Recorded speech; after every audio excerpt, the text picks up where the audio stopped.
give your whole self to the Lord. Walang bata.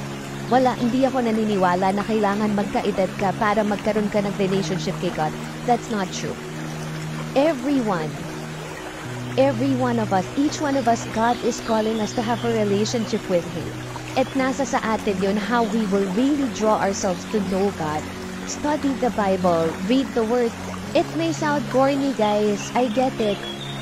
Corny naman ito pa Bible to praise the Lord. I'm sure you hear that from your friends who are the Christians. But you know that the kind of love that hindi nyo kayang ipaliwanag. And that's my prayer for each one of you. You know, kanina nung nagpe-praise and worship, Renzo, I don't know what's with me, but I was really in tears. And, you know, I really felt that God's presence is here with you guys.